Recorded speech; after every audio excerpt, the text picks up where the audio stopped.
Hey everybody, Guy on Games. Today I'm reviewing the indie game Bleed. As you can see from the start screen alone, it has the classic 2D sprite style and it has the cool music to boot, but overall it's a great throwback game to a simpler time where stories were simple to enjoy and the gameplay was harder to master as the levels went on. Now unfortunately there are only 7 levels. You got the Blob, the Worms, the Robot, the Racer, the Army, the Dragon, and the Idiot. Although there are only a few levels compared to most games out there, each has replay value outside of just beating a harder setting for unlockables. Plus this game was made by one guy, so if anything, 7 levels is more than generous. Now, as I mentioned, the story of this game is simple, but there is an odd take on it that changes how you look at your own character that I won't spoil. But you play as Ren and you fight your way past your enemies to prove to the world that you're worthy of being the next great hero. Now, even though it's a simple story, it does lead to the soul of this game, which is the unbelievable action that you're going to get to experience. That action in the game is great. You run, jump, slow-mo dodge, slice, and shoot your way past enemies with a dozen weapons, 4 of which are only available through beating certain difficulties. Now, the shop as you can see here is sold out, but you have the constant upgrades outside of your weapons to boost health and energy.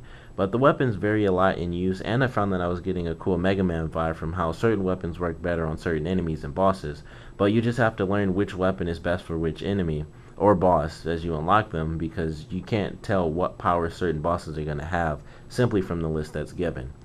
One weapon I found that was overpowered though was the flamethrower. If the going got tough, I went flamethrower plus slow motion, and most of the time the boss died, but fortunately it doesn't work on every difficulty.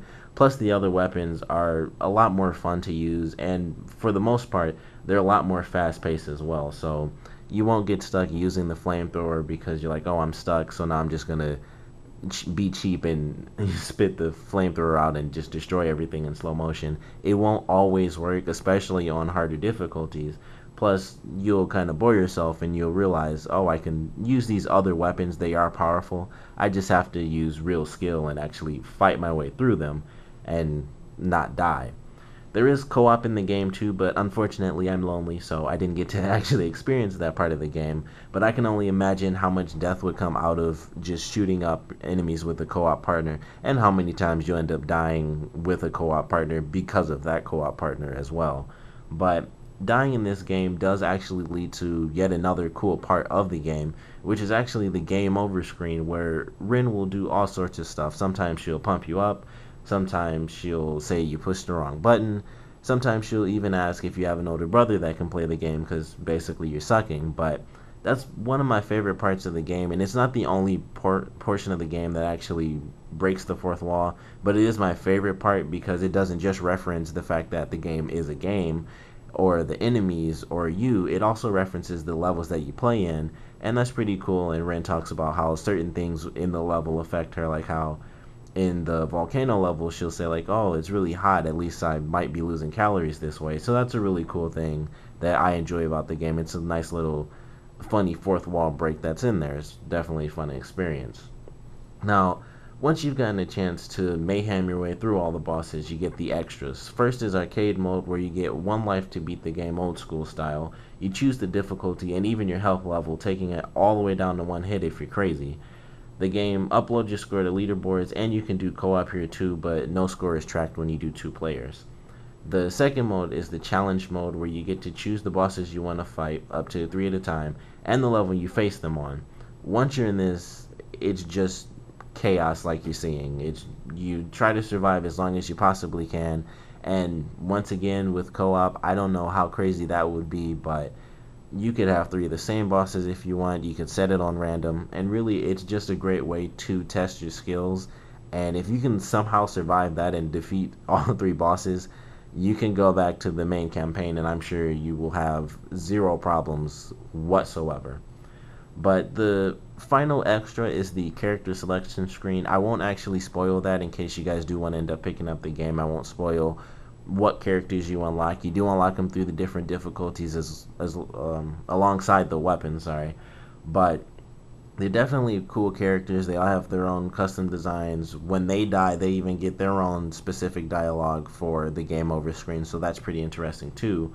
And they also have their own sets of skills, so the way you fight does change because energy might be used in a certain way, or the character's strength might be different than Ren's strength. So it's definitely cool, and it does change the way you play the game as you go through the different levels. You have to basically rework your entire skill set and say, all right, I'm best with this weapon when I dodge like this or use slow motion like that. So you really have to work your way around using these separate characters because it's not the same experience. But overall, it's definitely a fun game to check out. If you have any issues with buying the game now, it only costs $5. But if me saying, like, it's a short game with only 7 levels worries you, then definitely wait till it's on sale like I did. I think I got it for maybe $2.50. I wasn't looking for the game, but I saw the trailer, and if you just look up the trailer itself, all of the action you'll see, it'll be similar to what you're seeing in the video right now.